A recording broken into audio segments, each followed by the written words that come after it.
Allah boleh jawab. Maksud nak tanya bab apa tu pertanian, bab pembangunan, bab apa siasah, bab politik, bab kewangan, apa saja dah. Bab akhirat pun Rasulullah cakap. Satu dia katakan baginda Nabi sallallahu alaihi wasallam tidak pernah menolak sebarang soalan yang nak datanya, dan baginda akan menjawab setiap soalan itu dengan jelas dan baik. Jadi begitu akal baginda Nabi kita Muhammad sallallahu alaihi wasallam ya. Kekasih Allah yang sangat mulia. Kekasih Allah yang sangat mulia. Baik.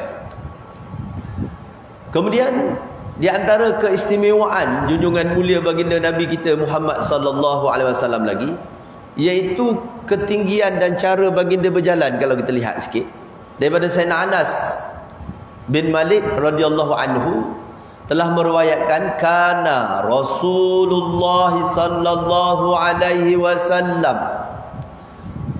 rab'atan laisa bitawil wala bil qasir hasana jismi wa kana sa'ruhu laisa bijahdin wala sabtin asmaral lauli iza masya yatakaffa'u.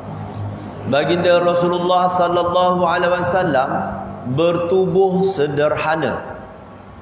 Maknanya Rasulullah itu tidak terlalu tinggi dan tidak terlalu rendah. Itu kita pegang dulu. Tubuh Rasulullah itu dia sederhana. Baginda itu tak terlalu tinggi dan tak terlalu rendah. Badan Rasulullah itu segak. Ya, segak. Bukan sado. Kan? Sado. Kan, sado tu saya pun tak tahu. Punya sado tu dia ambil singkatan di perkataan sa tu sasa, do tu bodoh. Orang yang badan dia sasa besar-besar tu bodoh. Orang tengok tu kan, dia gusti dia apa tu kan, berempah-empah diri dia apa semua. Itu perkataan sado tu. Rasulullah bukan, Rasulullah badannya segak. Ya. Rambut baginda tu tidak terlalu keriting. Macam rimuga naliket tu, taklah. Ku nantimu di pintu syurga, andainya ku pergi dulu sebelummu. Lagu tu kan. Kan naliket tu kan rambut dia keriting. Rambut apa keriting tu orang dulu orang panggil apa? Rambut tu kan. Rasulullah tak macam tu rambut dia. Dan rambut baginda itu tidak pula terlalu lurus. Rambut itu ikal mayang. Ikal mayang ni apa? Dia beralun. Kan, dia tak lurus sangat, dia ada berombak sikit. Ya. Dan berwarna kehitam-hitaman. Warna rambut Rasulullah tu hitam kehitaman. Apabila baginda berjalan, langkah Rasulullah ni, langkah kakinya pantas. Rasulullah ni berjalan cepat. Cepat. Seolah-olah seperti turun daripada bukit tu, macam turun dari bukit tu. Cepat dia jalan je. Tapi tetap tegak, dia punya tapak dia tetap tu kan. Baik. Jadi kita dapat sini tubuh Rasulullah tu sederhana. Baginda tak terlalu tinggi, tidak terlalu rendah. Badan dia segak. Rambutnya tidak terlalu keriting dan tidak terlalu lurus. Warna rambutnya kehitam-hitaman. Ya. Apabila berjalan, langkah kakinya pantas. Okey, lagi kita lihat. Biar kita kenal Nabi kita ni. Ini Nabi Muhammad tak kenal. Kan? Sayyidatina Aisyah radhiyallahu anha berkata, tubuh Rasulullah sallallahu alaihi wasallam tidaklah terlalu tinggi atau terlalu rendah. Baginda Nabi sallallahu alaihi wasallam ni nampak sederhana apabila berjalan seorang, dan tidaklah baginda itu berjalan dengan seseorang yang lebih tinggi, melainkan baginda Nabi sallallahu alaihi wasallam kelihatan lebih tinggi daripadanya. Dia macam ni Rasulullah ni. Kan? Rasulullah ni tak tinggi, orangnya dia sederhana tadi kan. Tapi kalau Rasulullah berjalan dengan orang yang tinggi, ada sahabat-sahabat bukan dia tinggi dia kan. Bila jalan dengan Rasulullah akan nampak lebih tinggi lagi. Itu mukjizat Rasulullah. Faham tak? Kalau Rasulullah berada dengan orang, berjalan dengan sahabat-sahabat yang lain, ada sahabat-sahabat yang tinggi, tak, sahabat akan Rasulullah akan lebih tinggi daripada sahabat. Itu mukjizat dia. Dia auto. Dia dah masuk, dah ada lebih tinggi. Okey, baik. Apabila baginda Nabi sallallahu alaihi wasallam berjalan dengan dua orang yang lelaki yang tinggi, maka baginda kelihatan lebih tinggi. Macam tu daripada mereka. Dan apabila mereka berpisah daripada Rasulullah sallallahu alaihi wasallam, Rasulullah ni akan kelihatan sederhana macam biasa semula. Kalau dia berpisah dekat jalan dia seorang-seorang, dia macam biasa Rasulullah ni. Tapi kalau dia berada bersama dengan sahabat, dengan orang lain kan, dia akan lebih tinggi. Macam tu. Allah memang mengangkat darjat Rasulullah ni macam tu. Allah memang memuliakan Rasulullah ni memang lebih daripada makhluk yang lain. Okey, baik. Apabila baginda Rasulullah sallallahu alaihi wasallam duduk, Rasulullah duduk macam kita ni duduk. Dengan sahabat-sahabat yang lain kan, maka bahu baginda kelihatan lebih tinggi daripada sekalian orang yang duduk. Macam tu. Itu mukjizat Rasulullah ya. Kalau Rasulullah duduk kan, Rasulullah bahu dia ni akan nampak lebih tinggi daripada yang lain. Rasulullah berdiri tadi berjalan dengan sahabat-sahabat, baginda lebih tinggi. Tapi kalau Rasulullah seorang-seorang, dia macam tu je, sederhana. Masya-Allah kan. Allah. Dia tak perlu angkat-angkat kan. Macam kita kan nak tu kalau kita angkat-angkat kan biar nampak orang nampak kita. Dia tak. Dia duduk biasa je. Tapi Allah yang tinggikan dia. Jadi apabila Rasulullah duduk, maka bahu baginda kelihatan lebih tinggi daripada sekalian orang yang duduk. Baik. Daripada Sayyidina Yazid, dia berkata, kana Nabiyu sallallahu alaihi wasallam iza masya asyra'a hatta yuharwilar rajulu wara'ahu fala yudrikuhu. Baginda Nabi sallallahu alaihi wasallam ni berjalan cepat sehingga orang-orang lelaki di belakangnya berjalan dengan berlari-lari anak, tetapi tetap tidak dapat mengejarnya untuk berjalan seiring dengan baginda. Rasulullah ni jalannya bukan macam kita jalan mengheret. Diheretkan selipar dia tu, seminggu haus. Beli kedai RM2 pula tu. Kan? Jalan kan ada orang jalan mengheret ke tak? Rasulullah ni tak, jalannya dia angkat, dia tetap dia angkat kaki tu. Tapi laju, cepat. Yelah kalau sahabat ni berlari anak tu pun tak boleh nak kejar dia.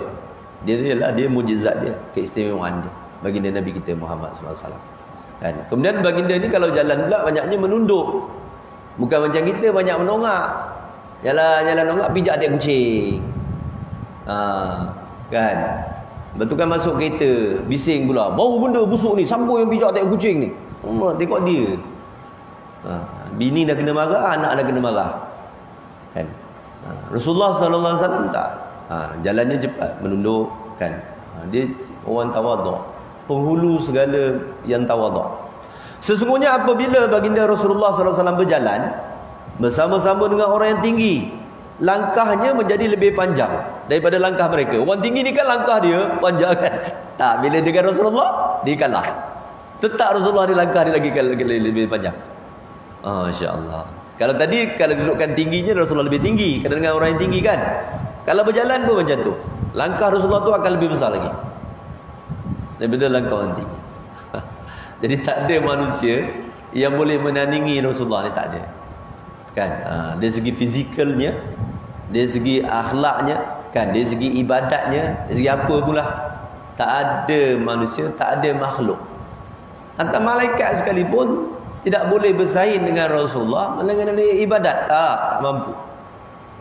Bagaimana takutnya baginda Nabi sallallahu alaihi wasallam kepada Allah Subhanahu wa taala tu. Bagaimana harapnya baginda Nabi kita Muhammad sallallahu alaihi wasallam tu, kan? Bagaimana ingatnya baginda Nabi kita Muhammad sallallahu alaihi wasallam tu kepada Allah taala tu luar biasa.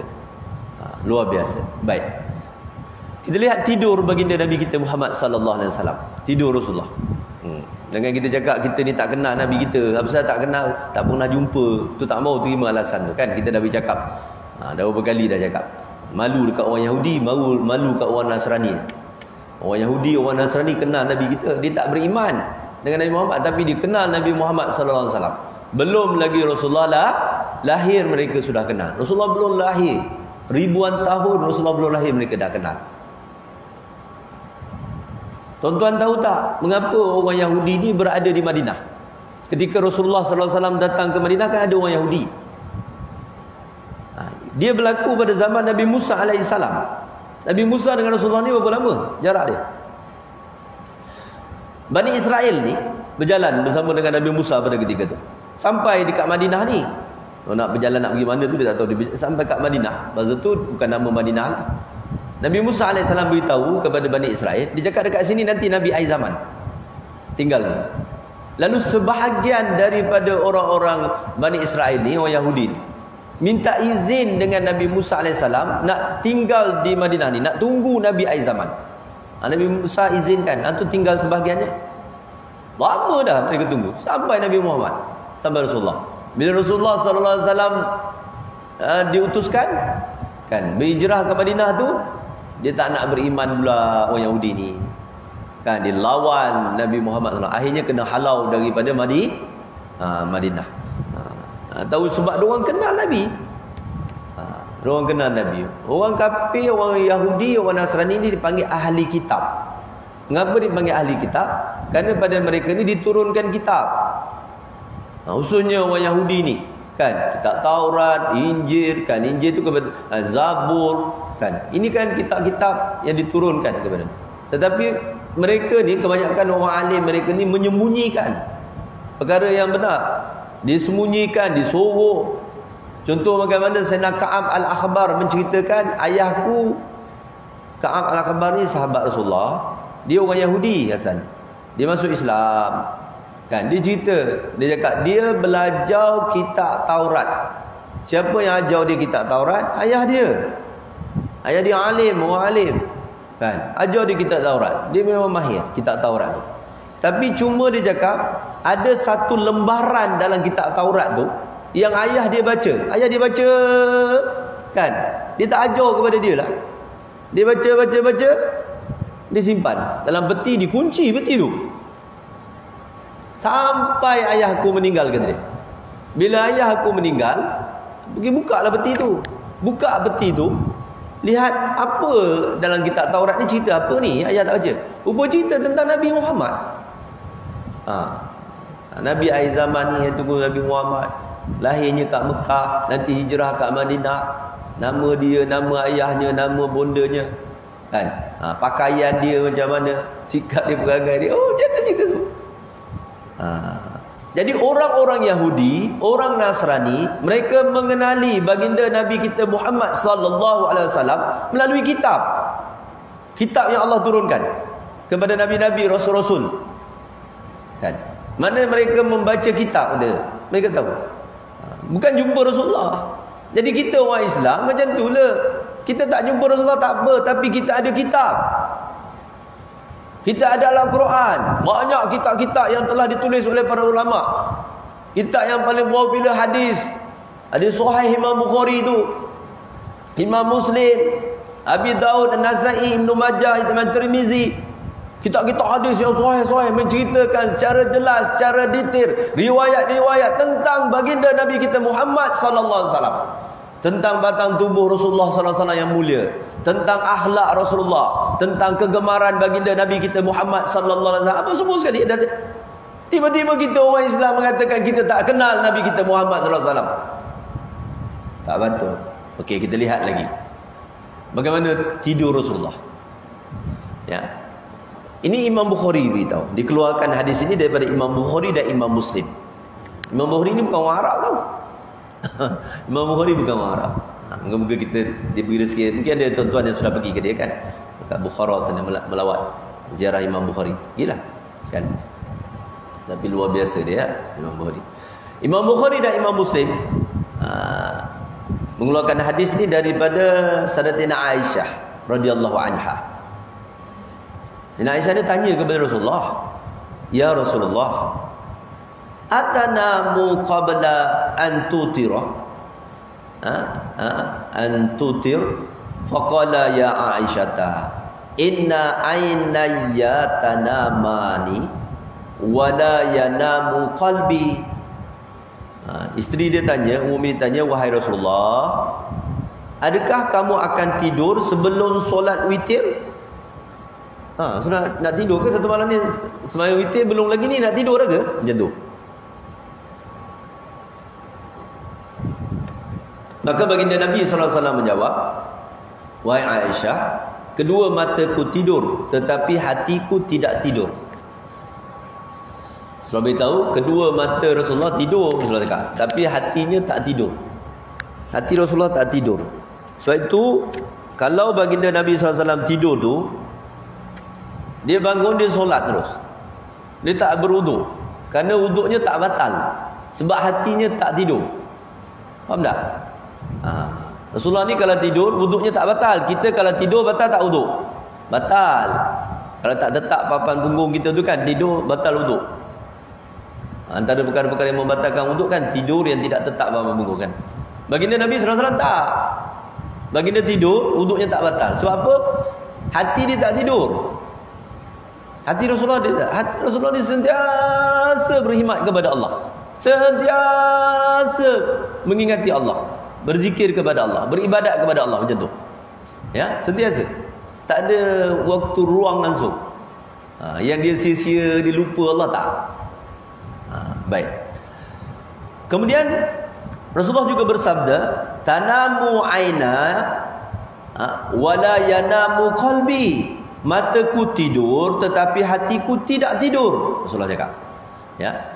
Begitu juga Rasulullah bersabda, ala anbiya'u tanamu a'yunuhum wala tanamu qulubuhum. Para nabi alaihi salatu wassalam, sekalipun mata mereka tidur, semua nabi, namun hati mereka tidak tidur. Ya, para nabi ni Rasulullah beritahu kan, mata tidur tapi hatinya tak tidur. Ni nabi-nabi alaihi salatu wassalam. Ya. Kemudian Rasulullah beritahu pula, Rasulullah ni kalau tidur kan, dia diberi makan oleh Allah Taala. Rasulullah kalau tidurnya, nak tidurnya lapar, nanti bangun tidurnya dah kenyang. Nabi ni dia macam tu. Kita tak makan air liur tu lah kan.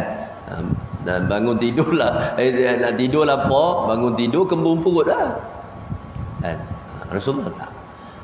Kemudian baginda Nabi SAW ini diriwayatkan oleh Imam Tabrani daripada jalan Sayyidina Ikramah. Sayyidina Ikramah ni dengan Rasulullah sepupu lah, sepupu Rasulullah.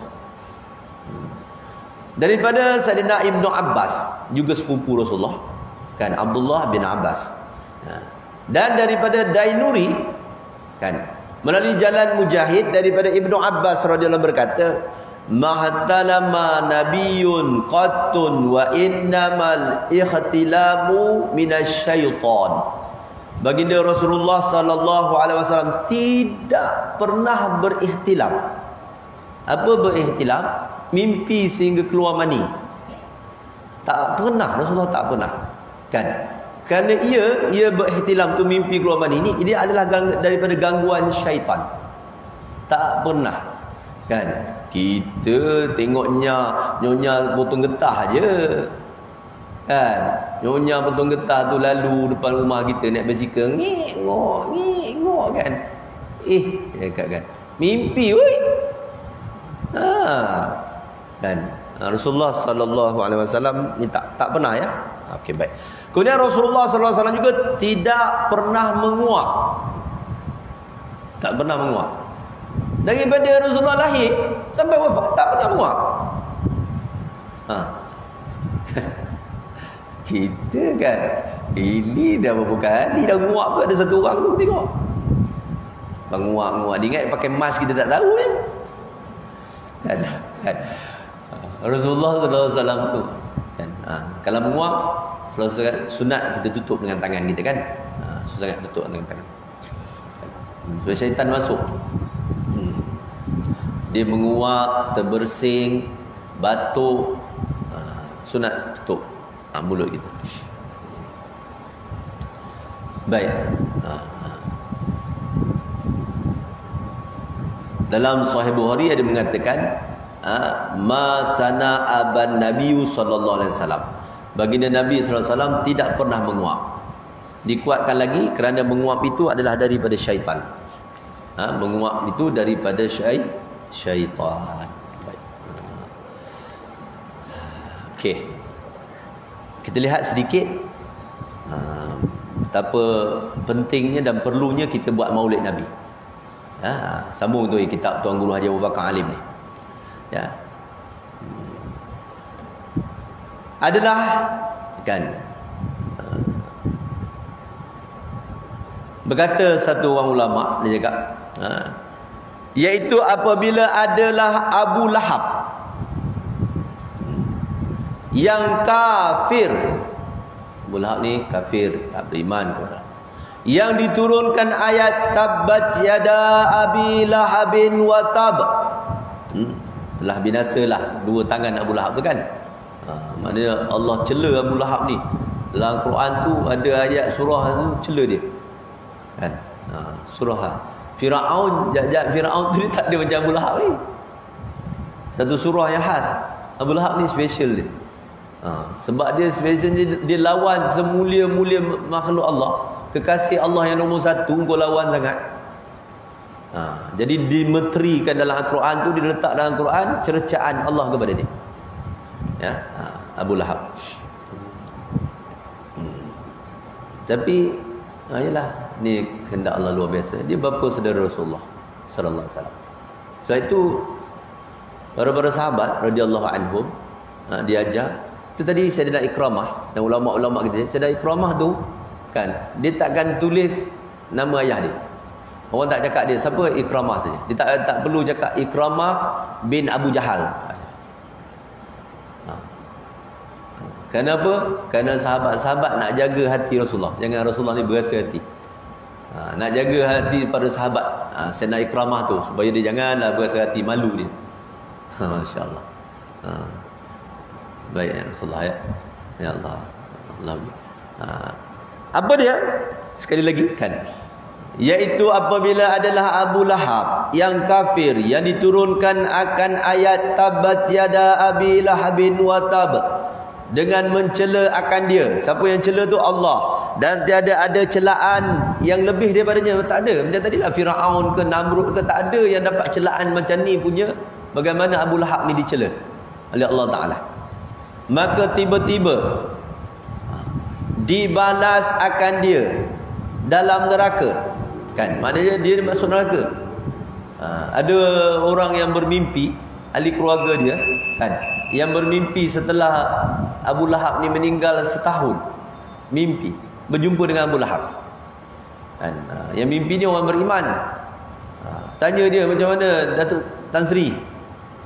Macam mana dia kat, teruk aku, dia kat, aku masuk neraka lah, kata dia. Macam tu, aku kena seksa dalam neraka. Baik. Jadi maka cuma dia cakap setiap hari Isnin, malam Isnin aku dapat minum air daripada celah-celah jari aku, dia air jari dia dapat minum. Dan setiap hari Isnin maknanya seksa untuk dia diringankan. Kenapa? Kerana dia memuliakan kelahiran Rasulullah. Tu yang dikatakan ni. Dan adalah Abu Lahab yang kafir, yang diturunkan akan ayat tabbat yada abi lahab tu, dengan mencela akan dia dengan dan tiada ada celaan daripadanya yang lebih daripadanya. Maka tiba-tiba dibalas akan dia dalam neraka, melainkan diringankan akan azab daripadanya. Abu Lahab tu yang jahat macam tu, yang hebat macam tu, kena cela dalam Quran tu, dia masuk neraka iyalah, tetapi dia diringankan azabnya dalam neraka. Bila tu? Tiap malam Isnin.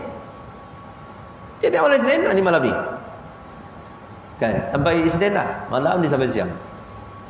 Abu Lahab dah diberitahu dah dia kan. Kerana apa?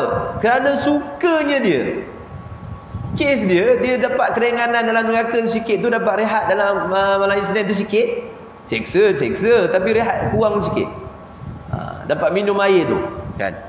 Kerana apa? Kerana sukanya Abu Lahab ni diperanakkan akan Nabi sallallahu alaihi wasallam kan. Bila hamba dia Suwaibah, dan Suwaibah ni kan, dia beritahu kepada Abu Lahab pagi-pagi tu kan, Tan Sri dia cakap apa? Ngomong tidur pagi-pagi ni, sibuk ke. Dan Sri, dia cakap. Dan Sri dapat anak buah lelaki. Boy. What? Aminah dah melahirkan anak. Boy. What boy? I'm very happy. Oi. Jerit dia buat. Dia suka. Orang dulu suka dapat anak lelaki ni suka. Lebih banyak kan. Sukanya. Dia punya gembiranya kerana dapat lahirnya Rasulullah ni. Suhaibah tu yang sampaikan berita kepada dia, dia merdekakan. Dah kau tak payah jadi hamba lagi, aku bebaskan kau. Tu dia bebas tu. Dia punya gembira je. Gembira betul dia dengan kelahiran Rasulullah. Suhaibah ni nanti dia jadi ibu susu Rasulullah. Tapi tak hanya beberapa hari saja sebelum dijaga oleh Halimatun Sa'diyah. Kan? Suhaibah yang menyusukan Rasulullah sallallahu alaihi wasallam. Ya. Nah, dia suka je dengan kelahiran Rasulullah ni, maka dia merdekakan hamba dia ni. Dengan sebab itu, setiap malam Isnin dan hari Isnin diringankan azab baginya, dia dapat minum air ikut celah-celah jari dia. Ikut jari dia kalau mereka ikut ibu jari dia minum air. Ada air kosong lah, air RO. Kat dalam neraka. Kat neraka mana ada air? Abu Lahab ni ada. Setiap minggu pula tu. Masya Allah. Kan? Maka apatah lagi, kata ulama'. Ni ulama' bagi tahu kita. Kan? Apatah lagi orang-orang Islam yang mengesakan Tuhan, lagi membuat kesukaan pada hari diperanakkan akan dia Nabi kita Muhammad sallallahu alaihi wasallam. Tuan-tuan cuba fikirlah, kata ulama' ni, kan. Tuan Guru Haji Abu Bakar Alim ni beritahu kepada kita, kan. Kalau si kafir yang dilaknat oleh Allah macam tu punya teruk sekali, tapi dia memuliakan kelahiran Rasulullah, dia dapat macam tu. Dalam neraka dia dapat keistimewaan seperti itu. Apa tak lagi kalau kita orang yang beriman kepada Allah Ta'ala. Kita beriman kepada Allah, kita beriman kepada Rasulullah sallallahu alaihi wasallam, kita gembira dengan kelahiran Rasulullah. Apa kata dia? Kan? Dan lagi kita dengan apa gembira tu? Buat beri sedekah. Kan, orang gembira dengan kelahiran Rasulullah ni, orang beri sedekah. Kan? Yang sekuasanya puasa, beri sedekah banyak. Kalau nak sedekah banyak hari keuteraan Rasulullah ni, tuan-tuan sedekah banyak-banyak. Dengan niat dia kerana kita gembira, syukur kepada Allah Ta'ala. Ya. Kerana kasihnya akan Nabi sallallahu alaihi wasallam. Demi umurku, kata ulama ni, bahawa balasannya daripada Tuhan Rabbul Karim memasuk ia akan dia dengan limpah rahmatnya ke dalam syurga lah. Orang yang macam ni.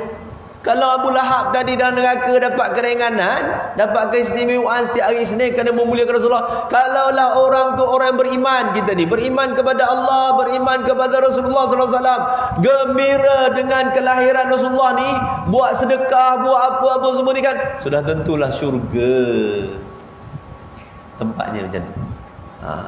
Tu pentingnya kita buat maulid. Buatlah maulid Nabi. Okey, lagi kita lihat lagi. Kata Imam Hasan Al-Basri. Siapa kenal Imam Hasan Basri ni? Imam masjid mana ni? Masjid Muar lama, kan? Imam Hasan Basri. Imam Hasan Basri ni anak murid kepada Sayyidina Ali. Imam Hasan Al-Basri ni dikatakan dia guru dia belajar dengan antara guru dia 70 orang sahabat yang mengikuti peperangan Badar. Yang lain dia tak kira lagi, kan. Ramai guru dia. Ratus-ratus, 1000 orang lebih tak silap guru dia. Imam Hasan Basri. Dia tabi'i. Ya. Tabi'i ni lepas sahabat. Dia sahabat ni orang yang bertemu. Syarat jadi sahabat kan kita dah ingat tu, kan. Beriman kepada Allah dan Rasul. Dia beriman kepada Rasulullah, ya. Kemudian dia hidup pada zaman Rasulullah. Kemudian berjumpa dengan Rasulullah. Itu dikatakan sahabat. Dikatakan sahabat. Kalau beriman saja dengan Allah, dengan Rasulullah, kan, ya, tidak berjumpa dengan Rasulullah, tak dikatakan sahabat. Walaupun hidup zaman Rasulullah, tak dikatakan sahabat. Siapa yang terkenal? Sayyidina Uwais Al-Qarni radhiyallahu anhu. Isa Qarni tu di zaman Rasulullah hidupnya. Tapi dia tak dinamakan sahabat sebab dia tak jumpa Rasulullah secara zahir. Okey, baik.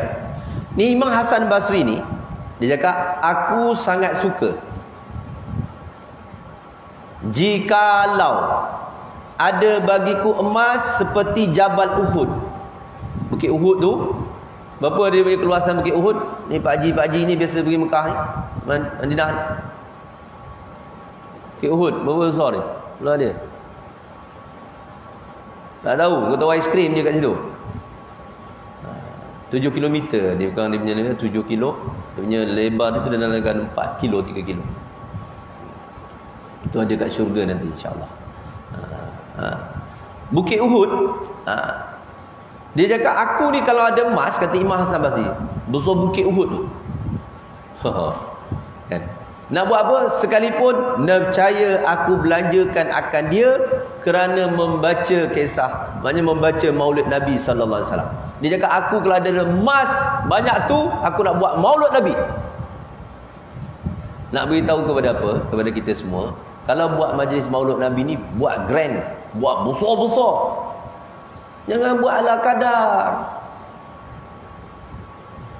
Khusus dekat rumah kita. Sebab apa? Sebab sekarang ni kita kalau buat kenduri kat rumah besar-besar ni kerja kahwin. Buat kerja kahwin anak kita, kerja kahwin kita kan kita buat besar-besar. Pasang kenopi lah apa semua kan. Habis kenopi Haji Ramli tu kita sewa je. Kan? Nak buat kerja kahwin anak kita. Makan macam-macam makanan kita buat. Jangan macam tu. Kan? Sekarang ni kita dah nak mati, kita dah nak mati ni. Kau ingat kau selamat daripada Covid ni, kau tak mati. I dah ada vaksin, dah 3 vaksin. Vaksin penggalak ada tahu, vaksin nak mati tu. Lagi ambil vaksin lagi nak mati kita ni. Kan anti vaksin dia cakap apa? 2 tahun je. 2 tahun je kau. Dia dah setahun dah ada. Tinggal lagi setahun. Kalau ambil 3 tak tahulah. Itu yang tu dia cakap yang ambil 2 tahun juga kan. Jalan dah. Kalau ambil 3 lagi rendah kot. Kan? Dan kita apa? Kita dah nak mati ni. Dah nak mati. Paling kurang pun ada dalam sejarah kehidupan kita, kita buat maulid kat rumah kita besar-besar. Nanti nak beritahu dekat Allah, nak beritahu dekat Rasulullah esok kat akhirat esok, ya Allah, kan? Aku pernah ya Allah nak memuliakan kekasih engkau ni. Ya Rasulullah, pernah dulu sebelum aku mati lepas Covid dulu, kan? Aku buat habis 40,000, 50,000 untuk meraihkan Tuhan. Sudi kiranya Tuhan beri saya syafaat. Jadi okey, sedap sikit. Ini besok nak minta syafaat Rasulullah pun segan dah. Buat maulid Nabi, buat mi siam. Air sirap Bandung. Air ke sirap Bandung, air sirap kosong. Cair pula tu, kurang gula. Dia cakap ini ya orang kerja manis ramai. Yalah, dikira orang kerja manis. Kan? InsyaAllah ya kita buat betul-betul tu. InsyaAllah saya dah ada 2 tahun dah tak buat ni. Nanti insyaAllah mungkin lagi 2 tahun lagi kita nak akan buat besar-besar lagi. Kita buat memang betul-betul. Ya, amin. Memang ulama jadi bayangkanlah emas kalau satu gunung tu nak buat maulid, tu macam mana punya perbelanjaan tu. Dan yang kita buat tu yang sebab saya kan kambing 40 ekor kadang, yang tu 50 ekor kambing. Lembu seekor, 2 ekor lagi. Kan? Dan kami gunakan pembelanjaan kadang 100,000 lebih untuk buat maulid. Pelik ke? Pelik lah orang bagi orang biasa ni pelik. Ui, dokak membazir. Sayang. Duit banyak-banyak buat balik. Membazir. Kata dia, aku tak kira. Kita nak raikan Rasulullah sallallahu alaihi wasallam. Kita pula duduk dalam masyarakat majmuk ni. Kan? Ramai saudara sahabat-sahabat kita, jiran-jiran kita bukan orang Islam, orang Cina, orang India, apa semua kan. Mereka tak lihat bagaimana bukti kita ni cinta pada Rasulullah. Macam orang dulu-dulu.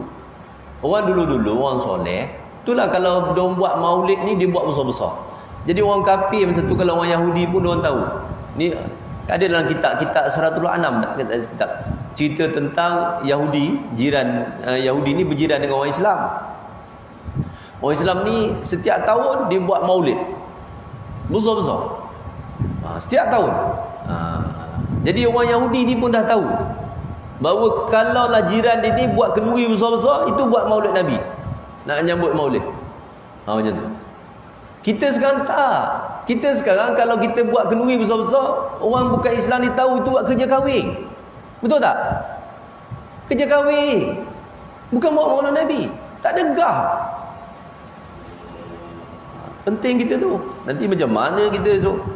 Duit banyak-banyak habis begitu je. Jalan ke sana ke sini. Dan sibuk nak besarkan rumah yang kita nak tinggalkan. Lagi. Sikit lagi ya. Sikit lagi ya. Buku apa?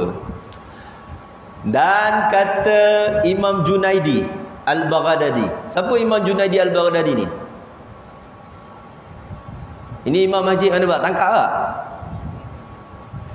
Imam Junaidi ini imam dalam bab tasawuf kita. Bab tasawuf, Imam Junaidi. Imam Abu Qasim Al-Syari ni imam tasawuf. Kalau imam fiqh kita tu Imam Syafi'i. Ada imam fiqh, Imam Syafi'i, Imam Hanafi, Imam Hanbali, Imam Maliki. Kalau hadis kita tu Imam Bukhari, Imam Muslim macam tu. Kalau tasawuf ada Imam Junaidi, Imam Abu Qasim, Imam Ghazali. Lepas tu dalam Quran pula kan ada imam dia. Oh, kau ni kau tahu imam masjid kau je. Baik. Apa kata dia Imam Junaidi Al-Baghdadi ni, imam tasawuf kita ni? Dia cakap apa? Dan kata Imam Junaidi Al-Baghdadi, siapa yang hadir waktu membaca kisah Maulud Nabi, hadir buat maulid ni, dan membesar ia akan dia, Nabi SAW hadir tu dengan apa? Membesarkan, memuliakan baginda Nabi kita Muhammad SAW, maka sungguh berbahagialah ia dengan iman. Sungguh dia cakap berbahagia, untunglah orang tu memang betul orang beriman. Tu orang yang orang yang beriman kepada Allah, kepada Rasul. InsyaAllah. Semoga Allah Subhanahu Wa Taala panjangkan usia kita, sihatkan tubuh badan kita, murahkan rezeki kita, dan beri peluang kepada kita untuk kita buat maulid Nabi besar-besar kat rumah masing-masing. Kat rumah masing-masing. Buat masing-masing rumah setakat yang kita mampu. Ini kita tak boleh buat besar lagi, buat kecil-kecilan pun tak apa dengan anak beranak kita. Panggil anak-anak kita balik ni, budak-budak dah boleh balik ni. Itu hari alasan rindu kat mak, rindu kat ayah. Tak boleh balik, melampau, tak bagi orang balik jumpa mak. Tadi kan melampau kan, dia marah kerajaan macam-macam orang ni. Oh, itu dah orang tak bagi masuk masjid, marah. Tak bagi sembahyang Jumaat, marah. Yang marah-marah tu yang memang jenis tak pergi masjid.